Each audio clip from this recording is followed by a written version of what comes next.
நீண்ட நாளைய கோரிக்கைகளை நிறைவேற்றிய உங்களுடைய சட்டமன்ற உறுப்பினர் என்ற முறையிலே பெருமையோடு என்னாலே சொல்ல முடியும். பொன்னமராவதிக்கு இருக்கக்கூடிய பேருந்து நிலையம் இப்பொழுது விரிவாக்கப்பட்டுக் கொண்டிருக்கிறது. வாரச்சந்தை புதிதாக கட்டித்தரப்பட்டிருக்கிறது. அழகாக உழவர் சந்தை உருவாக்கி தரப்பட்டிருக்கிறது. அமரகண்டான் ஊரணியை சுற்றி இரண்டு பக்கமும் கம்பி அமைத்து நடுவிலே தேவஸ்தான் தளம் அமைத்து கம்பி வேலியும் அமைத்து காலையிலே நீங்கள் வாக்கிங் செல்வதற்கு நடைபயிற்சி பழகுவதற்கு வசதியான ஏற்பாடுகளை செய்து தந்திருக்கின்றோம். 3 வேளை சாப்பாடு கேரண்டி என்று உணர்வோடு வெளியே சென்று வரக்கூடிய சூழ்நிலை அவர்களுக்கு இருக்கிறது. நாங்கள் ஆண்களையும் விட்டுவிடுவதை நீங்களும் நீங்கள் உழைத்து உங்கள் குடும்பத்தை பாருங்கள் என்று சொல்லுகிற ஆட்சிதான் இந்த ஆட்சி.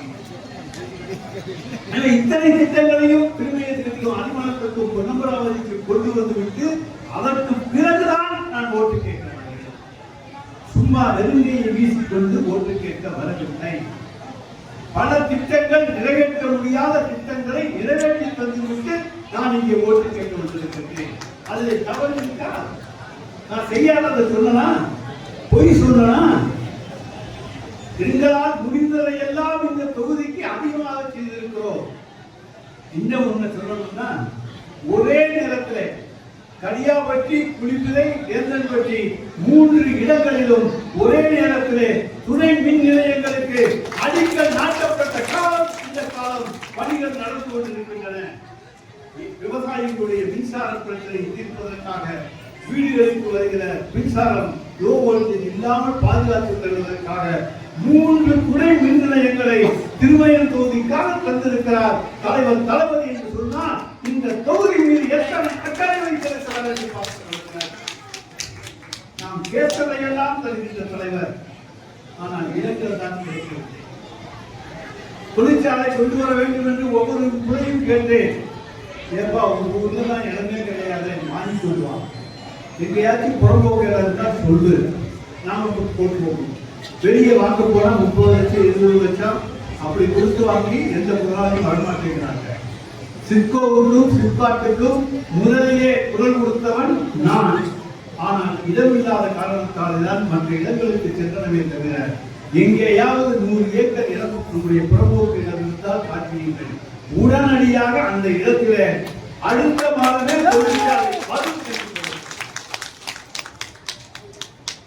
அல்லது வேறு தனியார் இடம் விலை கொடுத்து வாங்கி ஒரு தொழிற்சாலையை துவங்க முன்வந்தார்கள் என்று சொன்னால் அவர்களுக்கு அரசு மானியம் 25% கிடைக்கும். 100 கோடி ரூபாய் முதலீடு என்று சொன்னால் 25 கோடி கிடைக்கும்.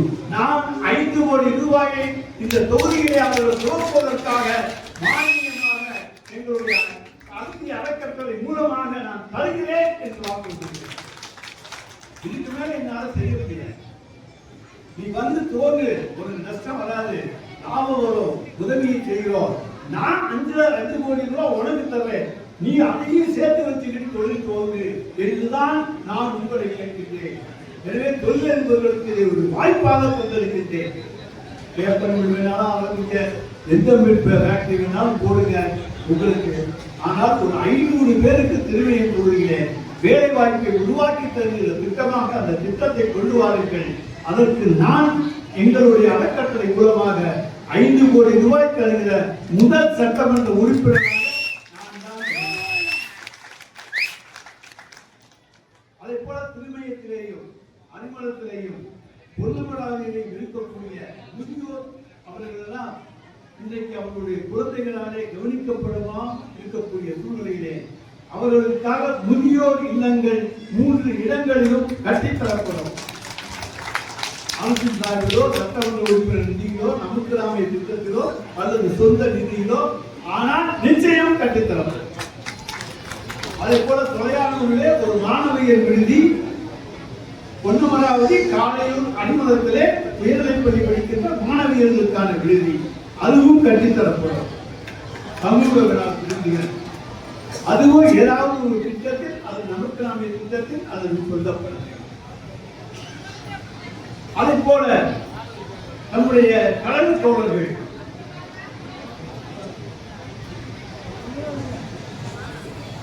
படிப்பதற்காக எந்த கல்லூரியில் வேணாலும் படிக்கிறாங்க. படிக்கிற போது எங்களுக்கு பணம் வேணும், நிதி உதவி வேணும் என்று கேட்கின்ற பொழுது சில நேரங்களிலே எங்களுக்கு அந்த அவர்களோடு கொடுக்க முடியாத வாய்ப்புகள் ஏற்பட்டு இருக்கின்றன.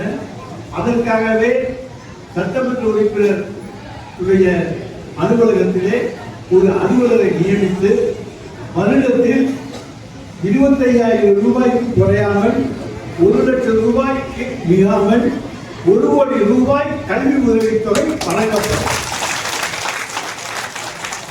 இதுக்கு சொந்த பணம் வேற யார்ட்டையும் பணம் வாங்க முடியாது. ஆனால் எங்கள் வீட்டில் எங்களுடைய கல்வி அறக்கட்டளையிலே என் மகனும் மருத்துவக் கல்லூரி இருக்கிறாரு, டாக்டராக இருந்தது, எல்லாரும் நல்ல வசதியாக இருக்காங்க. நான் கேட்டால் மாட்டேன் என்று சொல்லிட்டு சொல்ல மாட்டாங்க, எனக்கு தந்துடுவாங்க. அந்த நம்பிக்கையில தான் சொல்றேன். இல்லைன்னு சொல்லப்படாது. மகனும் மகனும் இருக்கிற காரணத்தால் நிச்சயமாக அந்த 1 கோடி ரூபாயை கல்வி உதவி நிதியாக வழங்கப்படும். அதே போல நம்முடைய கழக தோழர்கள் குடும்பங்கள் கூட்டணி கட்சி யாரா இருந்தாலும் அவங்களுக்கு திருமண உதவி திட்டமாக வருடத்துக்கு 1 கோடி ரூபாய், குறைந்தபட்சம் 25,000 ரூபாய், அதுவும் எங்களுடைய சொந்த நிதியிலிருந்து வழங்கப்படும். இது ரெண்டும் எனக்கு நீங்க வாங்கிக்க முடியும். நிச்சயமா எங்க ஒன்றே செயலாளர் விட மாட்டாங்க. நீங்க உடனே அடுத்த மாசமே ஜெயிச்சதுக்கு அடுத்த நாளே நமக்கு கொடுத்துருவாங்க. எனவே இதெல்லாம் மக்களுக்கு உதவக்கூடிய திட்டங்கள். இந்த திட்டங்களை தான் நான் இன்றைக்கு அறிவித்திருக்கின்றேன். இனி அரசாங்கத்தின் சார்பிலே பல திட்டங்களை திருமயம் தொகுதிக்கு கொண்டு வருவேன். எனவே திருமயம் தொகுதி மக்களை நம்பிக்கை வையுங்கள். என்னுடைய லட்சியம் உங்களுடைய சட்டமன்ற உங்களுடைய மக்கள் பிரதிநிதியாக இருக்க வேண்டும். இதை தவிர எனக்கு வேறு எந்த லட்சியமும் கிடையாது.